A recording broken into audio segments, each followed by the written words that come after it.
The 3D files for this build were downloaded for free off Thingiverse. There were several different versions of this Batarang online, but I chose this specific model because it's foldable. There are only a total of 4 pieces to this Batarang, so it is very simple to print and build. I'll have a link to the files in the description below. Here are all 4 3D printed parts. Each part was printed with PLA filament and will be sanded until smooth. The soldering iron is used to smooth out the edges and remove excess stringing.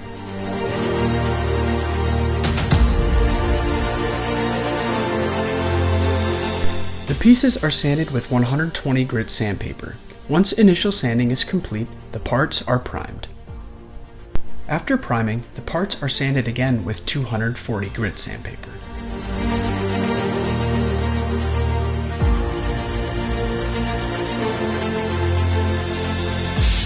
A few coats of silver metallic paint have been applied to the pieces. A pocket knife is used to score the edges and create small scratches before painting the pieces with metallic black.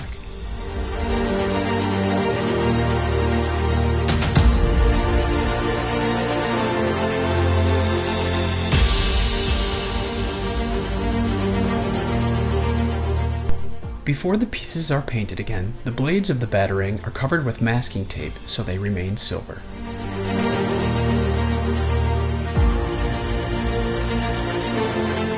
After being painted metallic black, a Dremel tool is used to mark up the pieces to create a damaged and worn appearance. When the Dremel cuts through the black paint, it reveals the silver paint underneath and provides the illusion of real divots and scratches.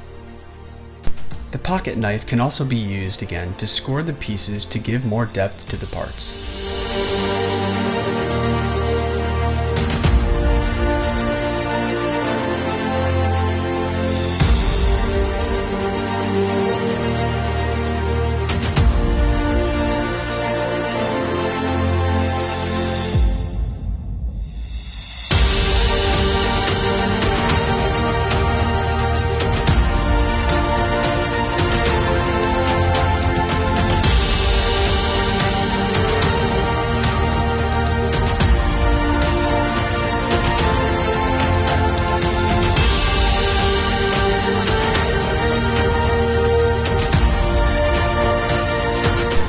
That's it for this build. If you enjoyed this video, please give it a like and subscribe to my channel for more content.